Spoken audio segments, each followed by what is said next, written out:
Welcome to Cornerstone Home Inspection Education Center. Tonight we have wood framing styles. Stan Bajerski will be giving the presentation, and I'm going to hand it over to Stan right now. Thank you, Jim. Welcome everybody to another Cornerstone Education webinar.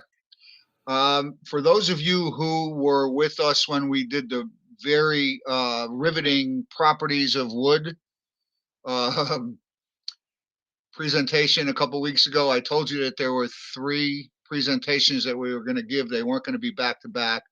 That all kind of tie in together on how houses move and what may be some of the causes of cracking and the nail pops that we see and that our customers may ask us about. So this is another one of those. But it's going to be centered on the different framing styles and how those things may move more or less based on how they're constructed. So framing and construction is the fitting together of pieces to give a structural support and shape. Framing materials are usually wood, engineered wood, or structural steel. The alternative to frame construction is generally called mass wall construction, where horizontal layers of stacked materials such as log building, masonry, rammed earth, adobe, etc., are used without framing. And building framing is divided into 2 broad categories: heavy framed construction or heavy framing, and light frame construction or light framing. So the heavy frame construction has vertical supports and fewer and heavy, such as timber framing, and then light framing have more numerous and smaller components, such as balloon framing, platform, or light steel framing. Light framing construction is used standardized dimensional lumber that has become the dominant construction method in North America and Australia due to the economy of the method. The use of minimal structural material allows builders to enclose a larger area at a minimal cost while achieving a wider variety of architectural styles. So modern light framing structures usually gain strength from rigid panels. So that would be the sheathing, plywood or other plywood-like composites such as oriented strand board to form all or part of the wall sections. But until recently, carpenters employed various forms of diagonal bracing to stable walls as well. Diagonal bracing remains a vital interior part of many roof systems, and in-wall wind braces are required by building code in many municipalities or individual states in the United States. Special framed shear walls are becoming more common to help buildings meet the requirements of earthquake engineering and wind engineering. So one thing you have to remember with a wood framed home, there's thousands probably of pieces of wood tied together to form the structure. And unlike a chain where when one link is weak and breaks, we can have some deterioration or damage to some of the framing and not really compromise the structure. So today, for instance, I did a house that had some termite damage along the band joist on the gable end of the house. It wasn't a whole lot, but the gable end doesn't really hold a lot of weight. The weight's on the front, on the eaves at the front and the back.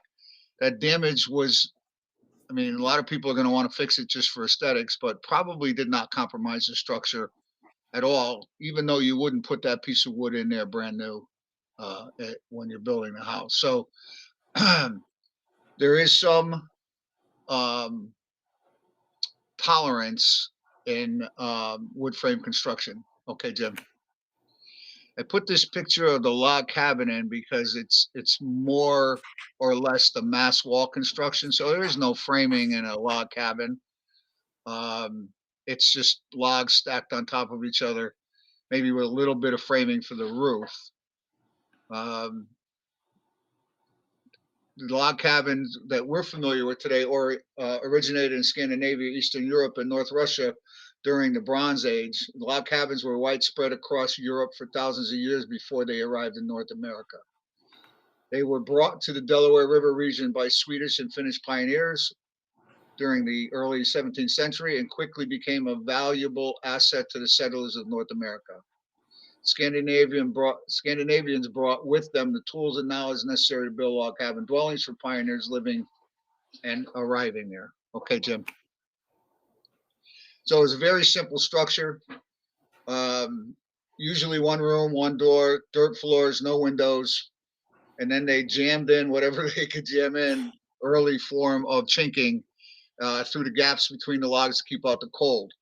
Because they could be built quickly, they often served as a temporary shelter until a larger, more comfortable home could be constructed.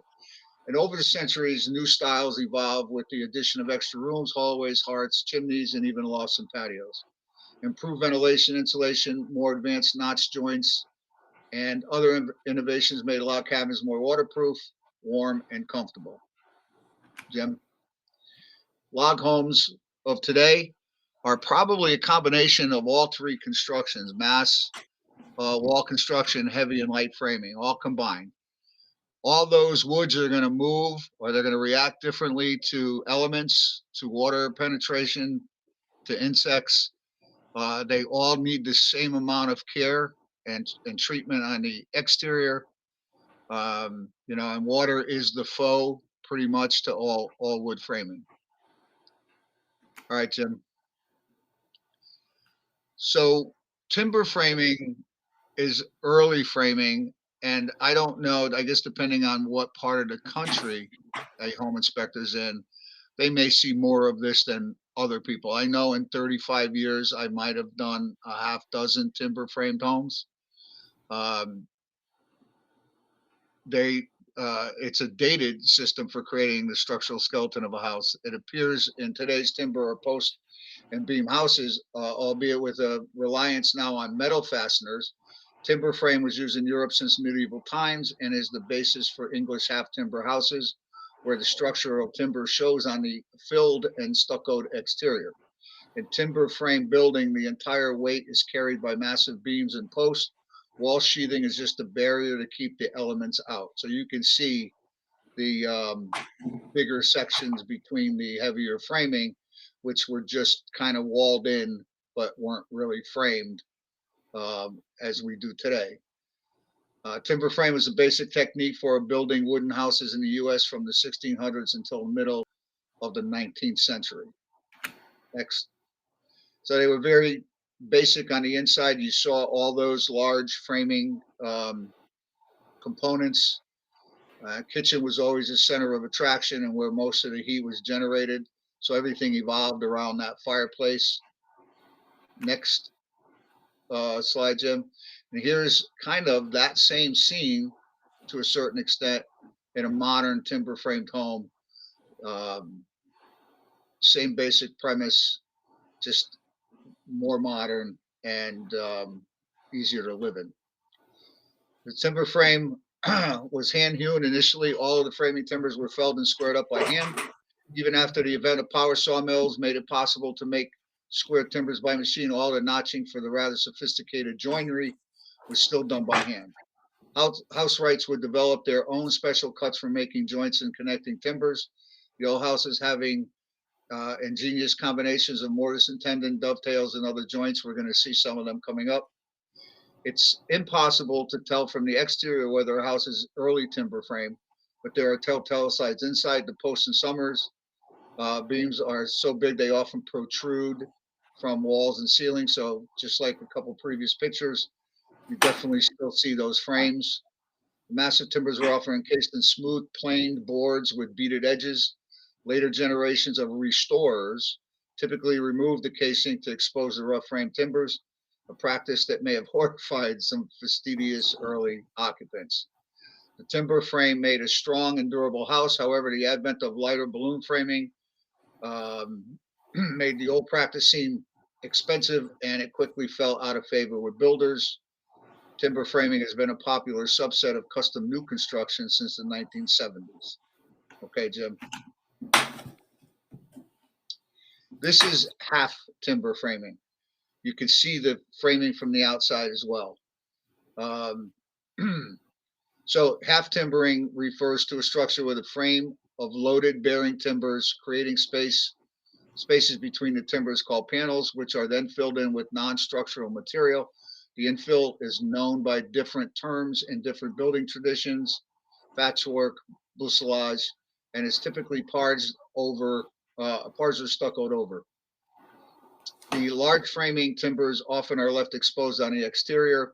We have a lot of condos that kind of duplicate that look with current materials, synthetic stucco board and big timbers to kind of give that old rustic look. Okay, Jim. So the joinery method were posts and connected with mortise and tendons and pegs, and were braced a lot. So we're going to see some joinery, different types of joinery right now. Go ahead, Jim. So dovetail joint, I don't know how well you can see on your devices, but it looks like a bird's tail. And don't forget, these things were hand crafted back in the day. They still are in a lot of instances, and they would lock in place. And as we go through these different connections, these different joints, keep in mind that as long as they stay tight in there, the structure is going to be have less movement.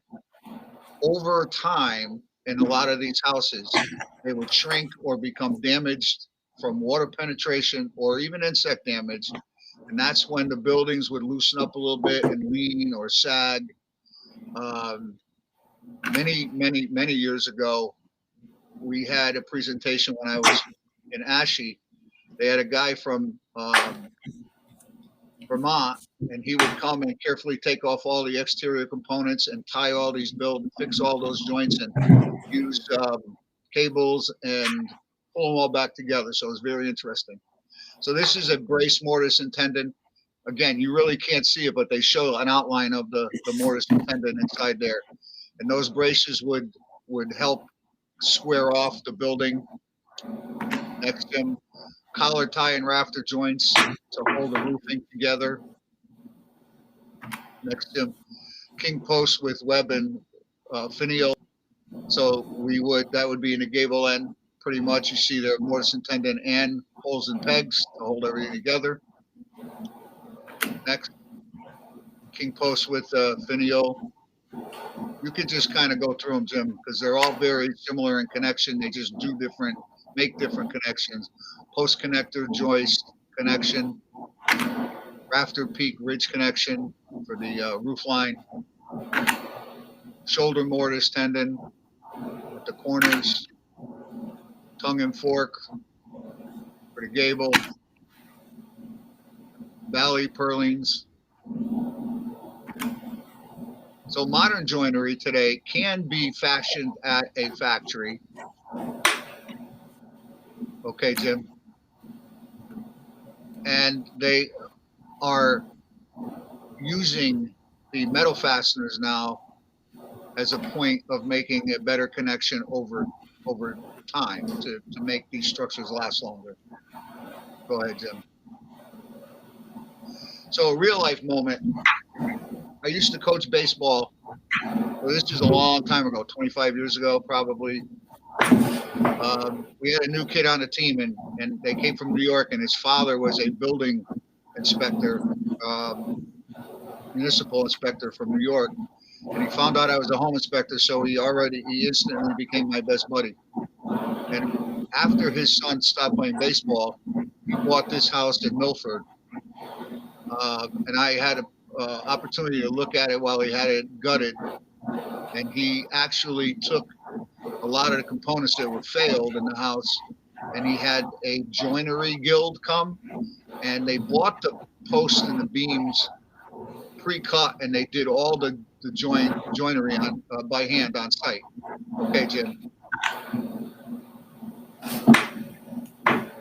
So I wasn't around for the beginning of this. This is the way first time I saw the house. So I'm not sure what condition it was in beforehand, what had him take off certain parts of the house, and I'm sure he did it to the rest of the house, but he got into reframing some of the front of the house, And if you look at the bottom right corner, you can picture that whole corner and sill plate of that house was missing. And the upper left corner is it from farther away. So that house wasn't really in a whole lot of distress, even though a big chunk of that corner was missing. This is what wood framing can do over time and still stay in shape. And if he didn't remove material, he may never have really known how bad the damage was there. Next slide, Jim. Let's see, that's the entranceway up in the upper left that had some damaged wood. Another post that was damaged that he was going to replace. All this joinery was done, hand done on site. Next, Jim. So powder post beetle in a lot of areas of the sill. And he restored all of that. If you look at the bottom right picture, there were mortises in that wood when he pulled on the wrong side. So it could have been a piece of wood that was used in another house that was put into this house. This was like an early 1800s structure, I believe. There's a powder post beetle. And interesting enough how that sill plate, you look at it, it was almost like a roller coaster following the contour of that wood foundation. So I'm sure nothing was ever 100% square on the level in that house. So when you inspect a house like that today, you can't possibly inspect it the same way and compare it to a house that was built in 2023. You got to really give it some leeway, but you also have to know that there might be things going on that you can't see. It's just the nature of that structure. So if anybody views this later, you'll have to write this viewing code down and get it to us so we can give you a certificate.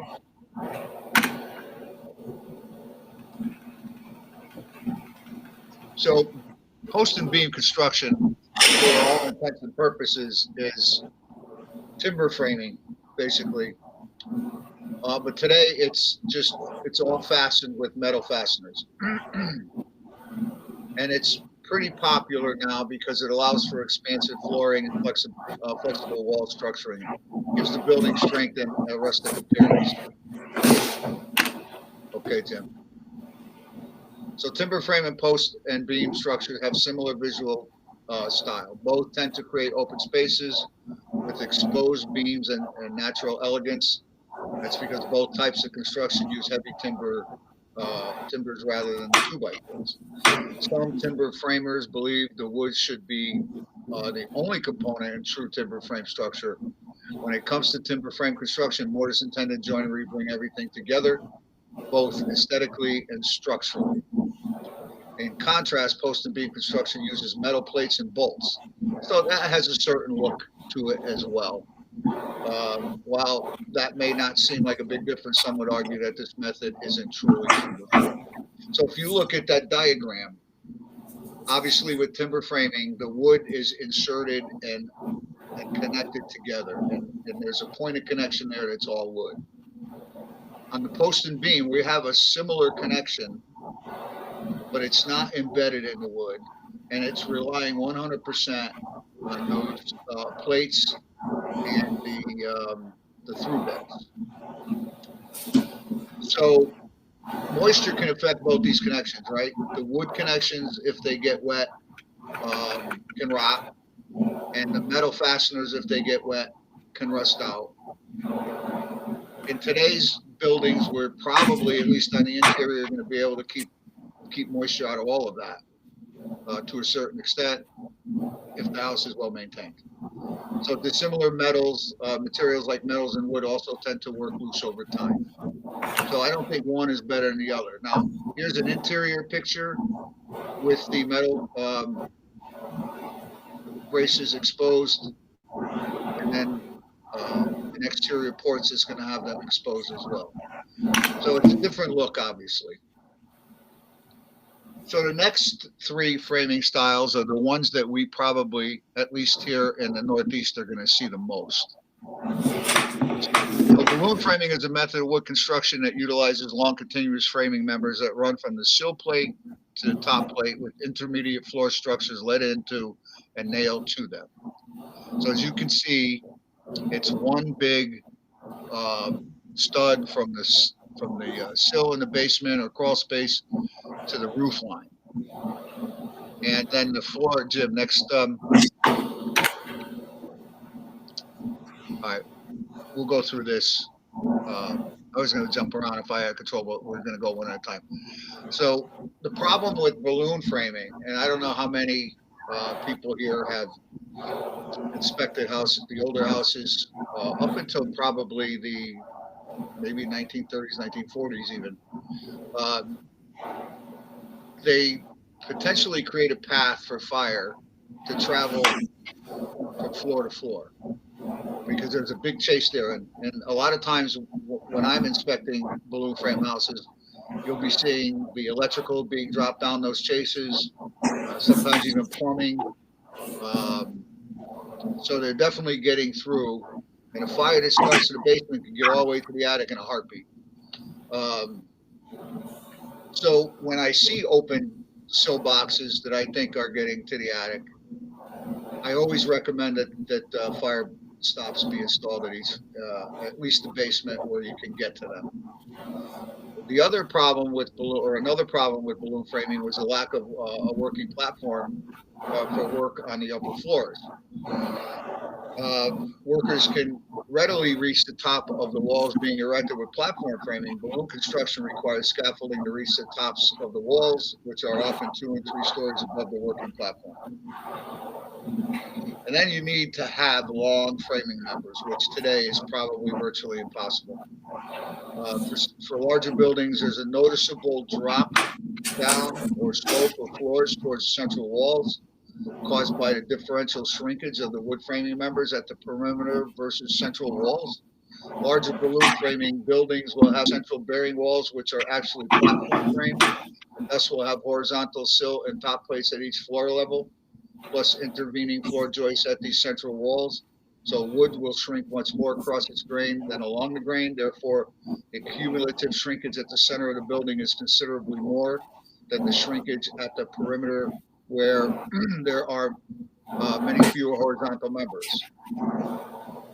It takes time to develop and does become noticeable. And after you hear this or read this or know this, you'll notice it even more when you're walking through a balloon frame house.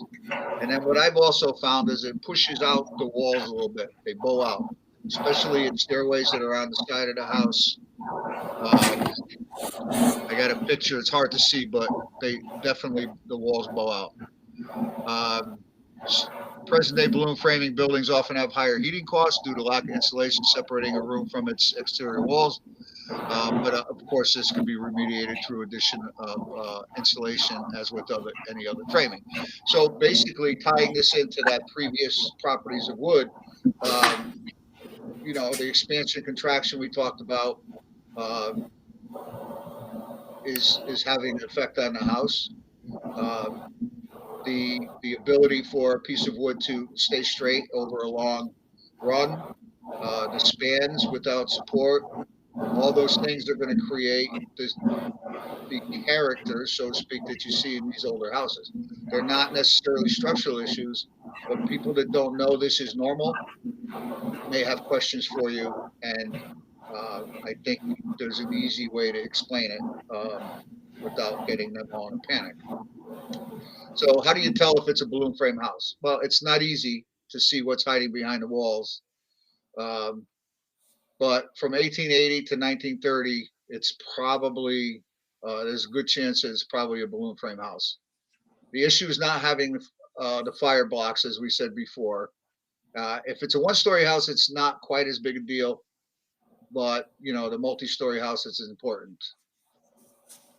So unless you have walls open, it's difficult to tell what kind of frame your house has. The attic is usually the best place to start looking. So I remember a guy told me this, and then I read it again, and I had to chuckle.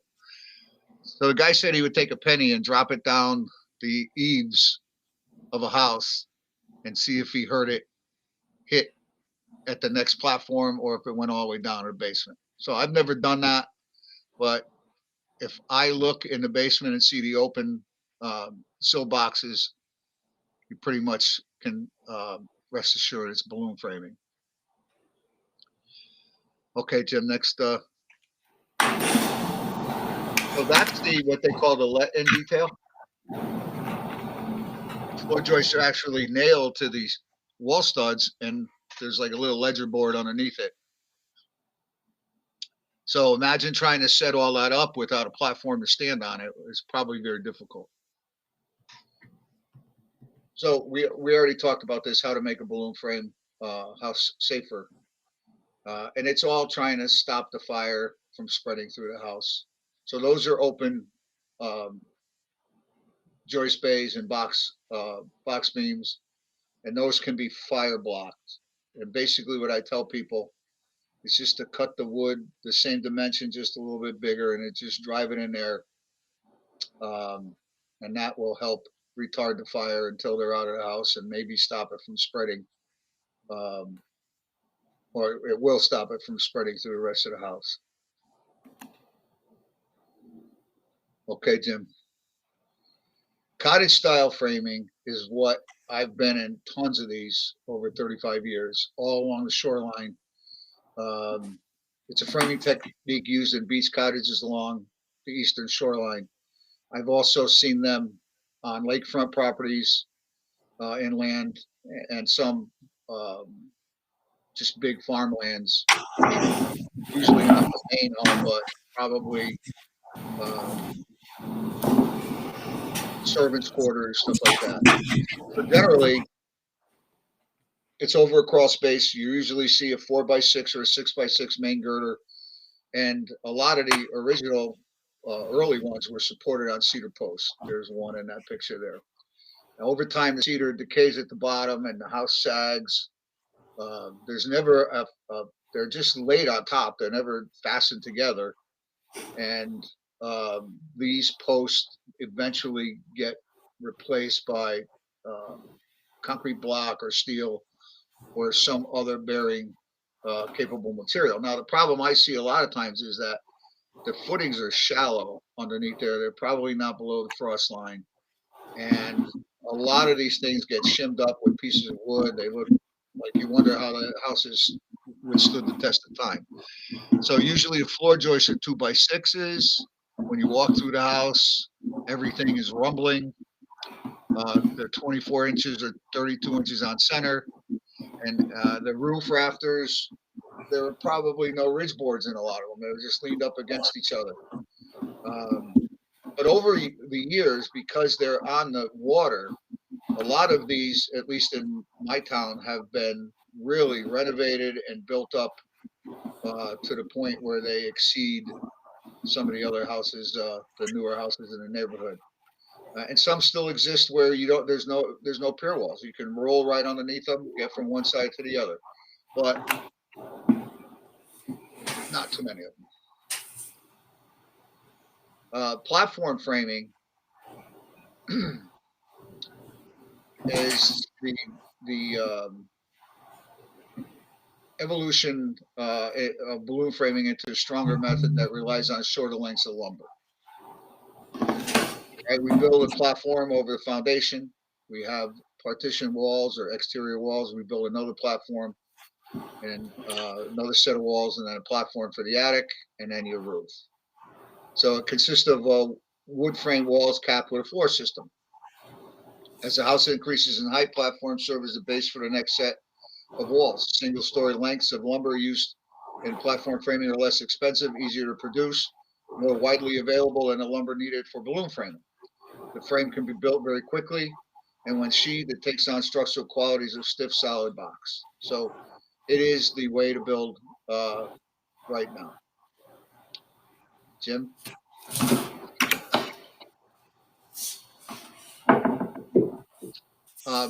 As far as platform framing is concerned, that's probably what most of us see the most, right? And you don't even really have to identify it probably after the 50s, because it's just what it is. Now, modular construction you really have to look very closely at a house to determine if it's modular. Okay, and most of the I've only seen maybe 24 of these over that I've identified, anyways, over the 35 years I've been doing this. It's a construction process of building offsite under controlled plant conditions using the same materials and designing to the same codes and standards as conventionally built buildings. The building is produced in modules that are then transported to the construction site and assembled together. The process is faster than traditional construction, with buildings being completed in about half the time. Modular construction also generates less waste, creates fewer site disturbances, and allows for tighter construction. So think about that for a minute. We're building in a controlled environment, jigs, all kinds of things to make sure everything is square and plumb, no weather, and I feel probably the best way, and it's overbuilt to a certain degree because it has to be transported over the roads. So the modules can be disassembled and relocated or refurbished for new use, reducing demand for raw materials, and minimizing the amount of energy expended to create a building to meet the new need. The construction of modular buildings occurs simultaneously with worksite, allowing projects to be completed 30 to 50% sooner than traditional construction. So when I first started, I used to do draw inspections for, I forgot what bank it was. Well, it's neither here nor there. So one of the banks dealt not exclusively, but quite a bit with a builder who did modular. So I had an opportunity to see some of these go up. And it's really essential to get the foundation right, because when those sections come in, if they don't fit or they don't fit right, you got some work to do. So I had an opportunity to see all that go together, and a lot of people just see them after they're constructed. So, and then all the mechanicals are brought in and put together. In some cases, sometimes they're sent with the modulars. So they are built to meet or exceed the same building codes and standards as on-site building, with the same architectural specified materials and conventionally constructed buildings. A lot of people didn't like the idea of modulars. When I would find out that a house that I was inspecting was modular, I'd see their happy face get sad. But once I explained to them that theoretically it's constructed under better conditions, never saw weather, and now it's put together, and if I didn't show you how I know that the house is modular, you would never know. And today we can build just about any style. Early on, it was a box. You built a box. Today you can build anything. So I think it's the way to go. Okay, Tim. So this is just a modular plant. I think the Connecticut Association of Home Inspectors went to one once or twice. I never accompanied them, but they just, they bang them out. It's like a production line if you look at it, and they're carpenters inside a plant, and they don't work as hard because they got cranes. It's an amazing thing when you think about it. Next, Stan, I usually find spotting them's pretty easy now. The longer I do this, is that center wall in the home is thicker, and then when you go into the attic, any kind of joined space has giant lag bolts. So that's sort of a dead giveaway. Well, when you think about it, especially if it's a box, 2 on the bottom, 2 on the top, they got to be fastened somewhere, right? If the basement's unfinished, you're going to see where that's connected. It's not going to look like the typical carry beam you're used to seeing. And in the attic, you're going to see what you described, maybe the wings on the roof, that were flapped up when during transportation. So after you've seen 1 or 2, you'll start to, when you go, what the hell? Oh yeah, modular. Yeah. So here's a couple pictures of them bringing them in. See, they come in that truck, and so is this what you're talking about, kind of, Jim? Yeah. This is a little different, because normally you would have that center, that ridge would have 2 bolted. Right. through. But a lot of plates. Now, this is the only picture I can find, but so up in the attic is the connection point. You mentioned the thicker wall in the center, and then normally in the basement, this is like a crawl space, you would see that double connected carry beam. So even though these are built in a factory, you know, we still need to keep the water out. They're if they're put on the foundation is built right and they marry the foundation well, there should be minimal amount of settlement in one of these if that site work is done properly. But there's still always that opportunity for wood to expand and contract and create cracks and nail pops. So viewing code. So another thing that affects the house movement is the loading of a home. So the house acts as a structural system resisting dead loads, and that would be the weight of the materials, live loads, so the weights imposed by use and occupancy, and loads like snow loads, wind loads, Mother Nature. So beam studs, joists, and rafters act as a structural skeleton and must be strong enough and stiff enough to resist these loads. So the better you build a house, the better it's going to resist these loads. And the live loads you can kind of determine, but depending on what region, like obviously we have a lot of wind load on the shorelines. We have different elements in the middle of the country. So sometimes other things need to be considered when you're building a wood framed home. Stiffness of structural members is limited by maximum allowable deflection. We talked about deflection and the properties of wood. In other words, how much a joist or rafter bends under maximum expected load. Only live loads are used to calculate design values for stiffness. Maximum deflection limits are set by building codes. They are expressed as a fraction, clear span in inches, L over a given number. So for instance, a floor joist appropriately selected to span 10 feet with an L 360 limit will deflect no more than 120 inches, 360 divided by 120 inches, or 1/3 inches under maximum design load. So 1/3 inches, that's not a lot when you consider the span. I'm going to say that the problem is, and I think we talked about this the last time, that most builders go to the maximum span that they can get out of a piece of wood. And I think if you just shorten that up a little bit, you would have a stiffer floor. When I sheetrock my basement, 2x8s, I don't know, that's probably 12 feet, 14 feet to the center. When I put the sheetrock in the basement, you could see the little bellies, the little belly in the floor from deflection. So when you attach anything to that, there's a possibility, if there's too much deflection, for it to crack.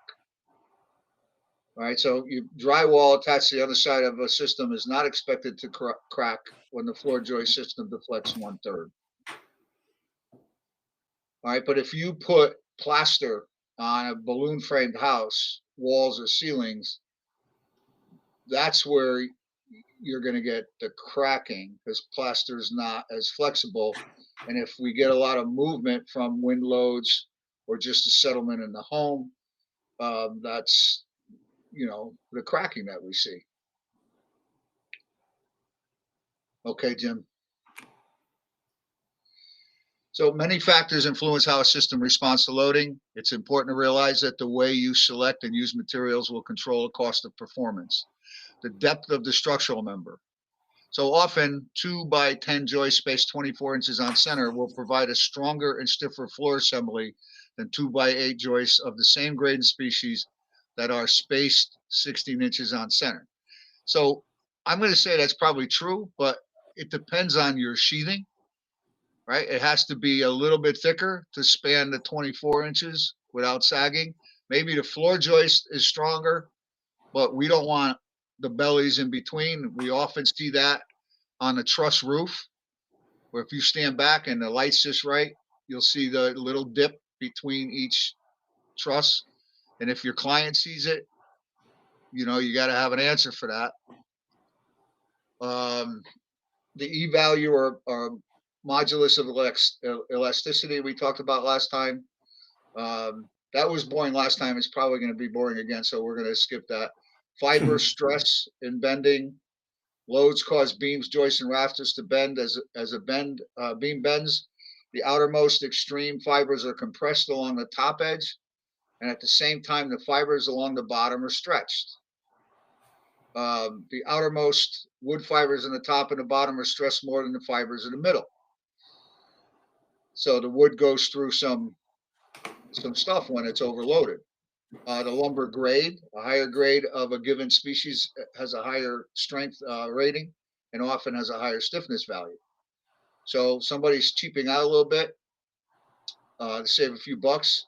That structure is not going to be as tight and stiff and strong, and it will be subjected to more movement over time. Duration of the load. How long are you going to have 50 people in your kitchen? You know, so when you have a big party, move them around, spread the load. Everybody in the living room, everybody. You know, that's where point loading comes in. I did an old house that was sagging badly. It was being used as somebody's storage space, one of the rooms, anyways. And they had so many file cabinets full of paper that, you know, I advised them. I said, as long as you are here with all that, you got to try to get them closer to the walls, because you're just putting a lot of load. The ceilings were cracking underneath. It was just overloaded. You know, nobody can tell if that's ever going to fail, but it doesn't hurt to tell them to lighten that load up a little bit. And Stan, I had a situation where I had a Colonial. They took the dining room, they made it into a library, and had basically shelving with probably 10,000 books. And I went into the basement, and that floor was deflecting a good 3 inches. And I told them that they had to bring a contractor in and put some more lolly columns and support underneath there if they're going to add all that. You know? Yeah, well, he's not going to do that the right way unless they get all those books out of there first. Right. They have to jack it up. All right, next one, Jim.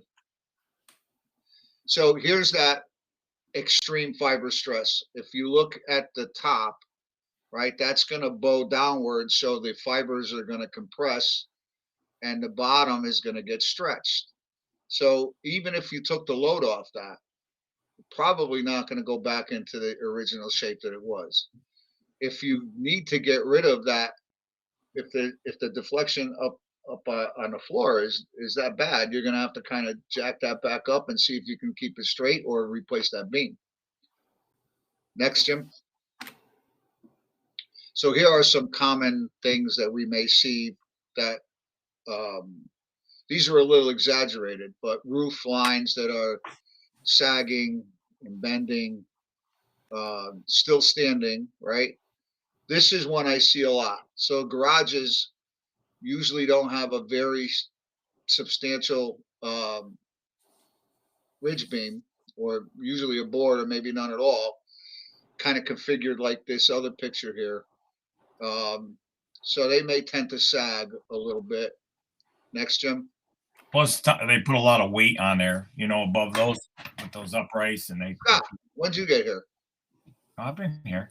Oh, you mean on the collar ties for storage? storage? Yeah, you know, the lateral ties will lay it, and then it just pulls down on the ridge from those uprights that they tie in there. They put too much weight up there, and that doesn't help either. And then trusses that have either broken or been modified can lend to sagging. Wait, back, Jim. So the picture on the right, that's not a sag, and I see this a lot. So that's an addition. And it's really, really hard to make that roof level right across and not be able to tell where that addition starts for a whole bunch of reasons. So when you see that, you want to take a look at the rest of the house if that's the first thing you notice. And you may see a line in the foundation someplace which indicates it's an addition. Usually, a lot of builders will drop down at least the width of a roof trim so that they don't have that look, which to me is distracting, but it may wear the shingles differently right at the high spot of that, but that's so not so much sagging, but a transition from the main house to an addition. Okay, Jim. Sloping floors, all right, mostly in older buildings, but new construction too, depending on how well they're constructed. And you're going to see this a lot. Now, I just had a house that was a flip, only a 3-page summary because they didn't do anything but the interior, and they didn't put any. Not that it was settling so much, but they didn't put any shoe or quarter round. And the girl that's going to buy the house was like, didn't want any part of that. She didn't want to see any of those gaps. These are a little exaggerated because of sagging. So you have a couple options there because some of this is just a natural settlement or changing of the structure over time. If you go below that floor there and you don't find any rot, any insect damage, any deterioration in the wood at all, it's just the fact that the wood has maybe shrunk, or if it was a damp basement, could have swelled in one spot, and it's difficult to correct it from underneath. I would say I have a friend who ripped all his floor out, took his subfloor out, and tried to shim every floor joist, and he did, but they didn't have a kitchen for a long time because he was working full time and trying to get that done. Sorry about the same picture here.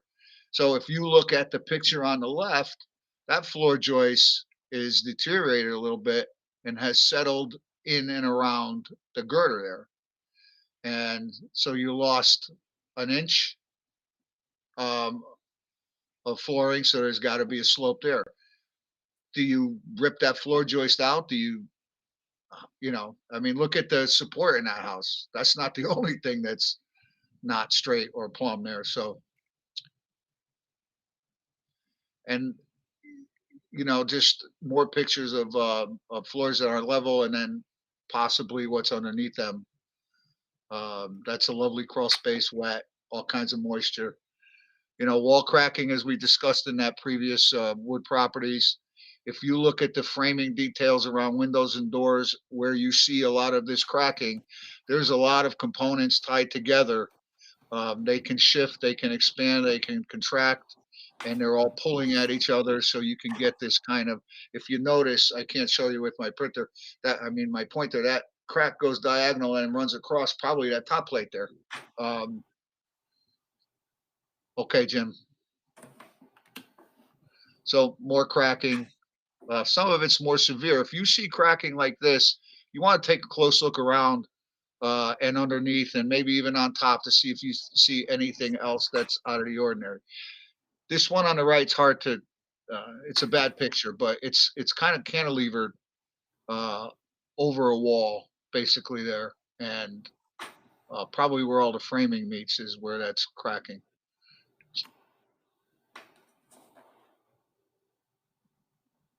All right, continue, Jim. So I did this. I got a call. I've inspected 4 multifamily houses for this young kid, and they're all 2 to 6 family. And I guess he got tired of spending money on the whole inspection. So he asked me if I can go to this house and do just a structure. He goes, how do you put it? Just foundation and structural only. And I said, okay. It was slow. I don't normally do stuff like that, but I said, okay. Now this is a 6 family with 2 apartments in a portion of the attic. I had no access to the inside of this building except for the hallways. I had to let myself in. As a matter of fact, I went there by myself. I didn't even know who was in the building. So if you look at this building, and the space where there are no windows is the hallway. And next picture, Jim. So there's two, the pictures aren't great, but there's two girders, as you, I hope you can see. So one closer to us in this picture, and then the second girder.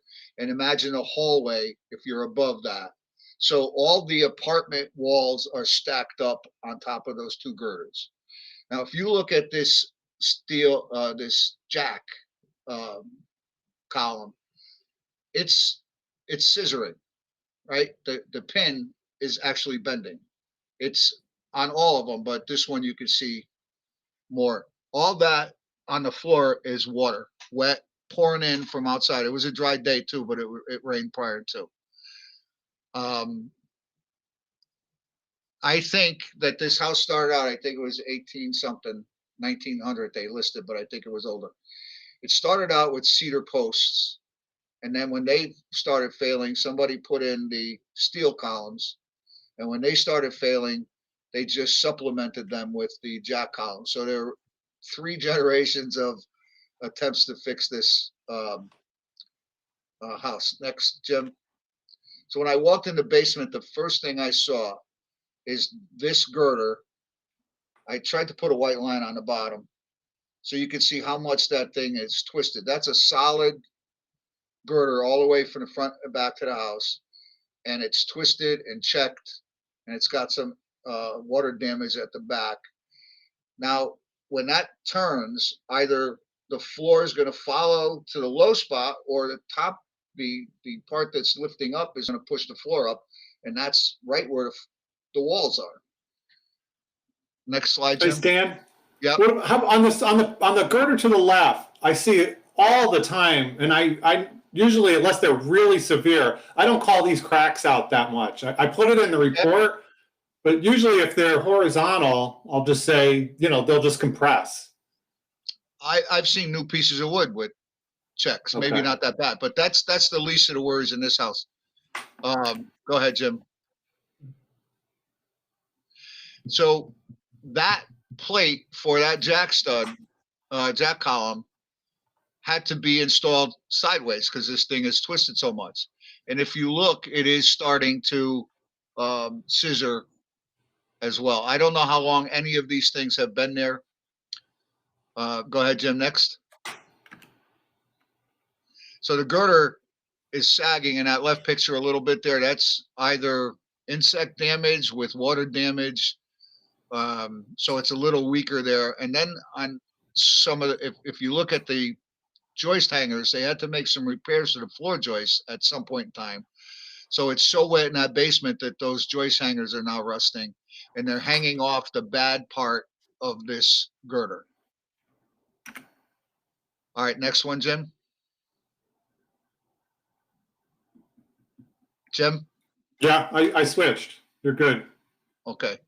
So on the left is a cedar post that either fell or got kicked over, but the bottom was completely disintegrated.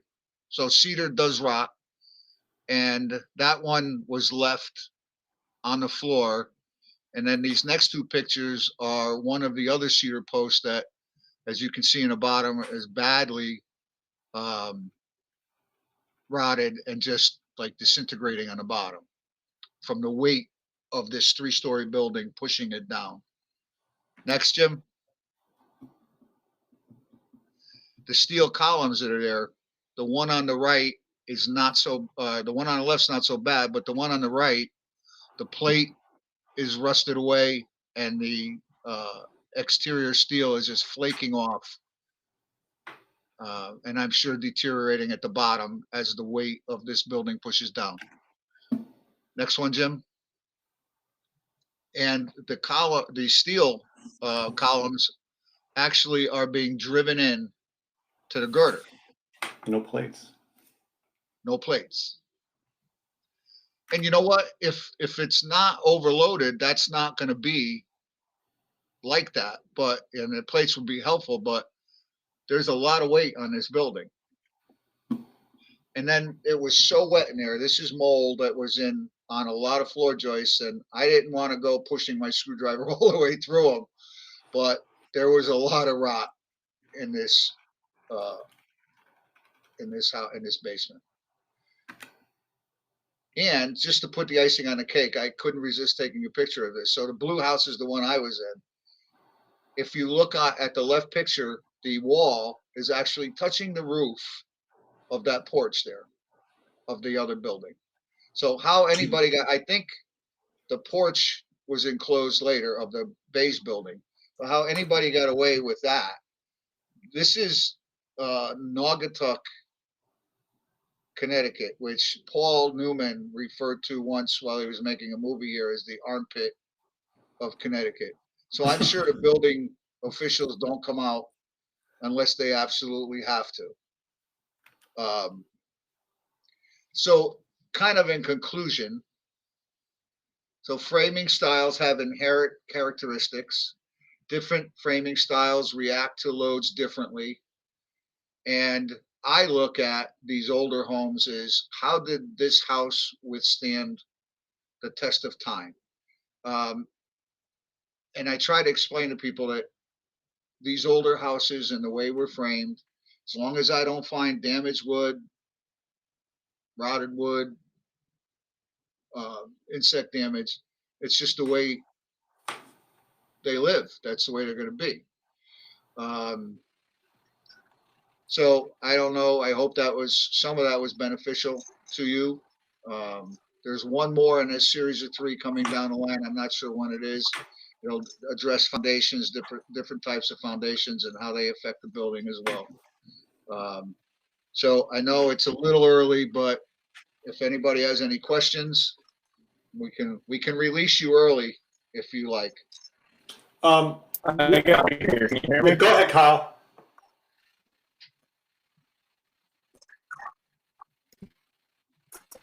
Oh, Kyle, did you have a question? Hello? Yeah, I can hear you. Yeah, can you still hear me? Yep. Okay, I have to get rid of my video. It makes it easier to actually hear you guys. It breaks up a lot, but I have a question. So, I got a bedroom with a water bed in it, and I just need a little reassurance that I'm not going to collapse through the floor of my sleep. So, from what I gathered from the presentation here for live loads in bedrooms, it's like 3 pounds per square foot of weight. And the thing is, like, you know, I got 168 square feet. It's like 12 by like 9 room or something like that.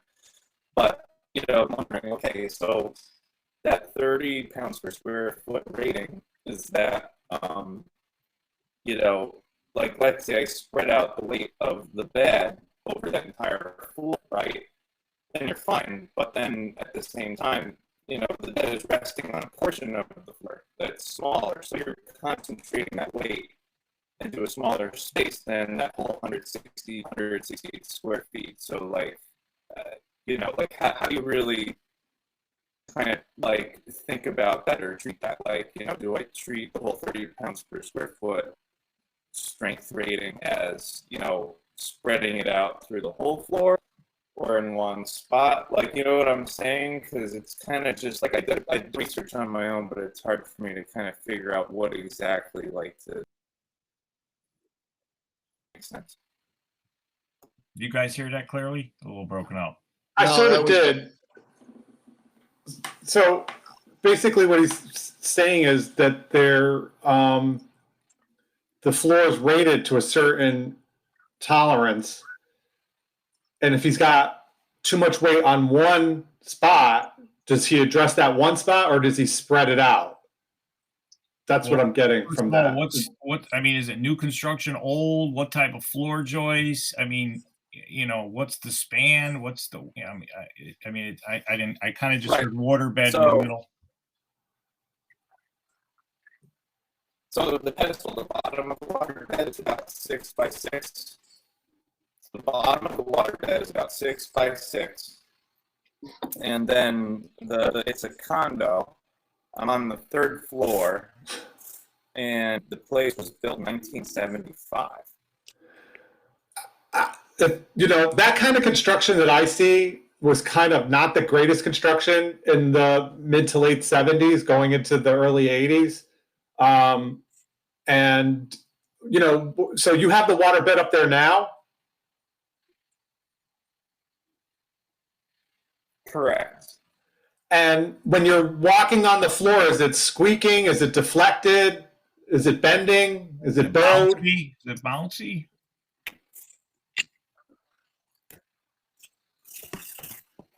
I mean, I'll fix it over time just because the place really was not built very well. One thing I've noticed is that, let me check here. Yeah. In the ceiling, like where the wall and the ceiling meet, and the crack is getting smaller, almost like, the bed's maybe like weighing down the center of the room. Does that make sense? I don't know. If I you can. hear me or not. Kyle, what I would do, and Gary agrees, is I would drain that and take the water out. That floor is probably not rated to have a water bed with that much weight on there. Okay. How much longer do you think I have? Was he talking about live I'm kinda loads, joking, 40 I mean, pounds per yes. square foot? Yeah. You'd have to really get a lot of information to figure out what's going on there. But yes. Where are you? For 450 I could have bucks, just we'll come asked, out and take a like, look at it. Yeah. Stan.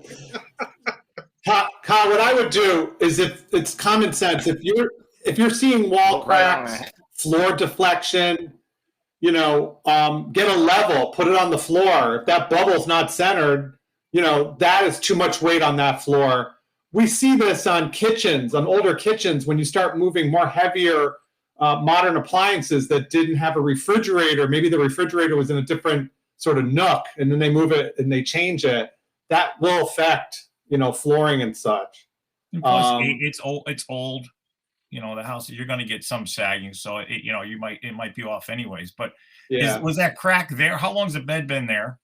And when is it cracking seasonal? Do you The find it bed? opens and closes winter, summer? I mean, the crack might be there for other reasons too, because those wall is on an exterior wall. Is it on an interior wall? How big is the crack?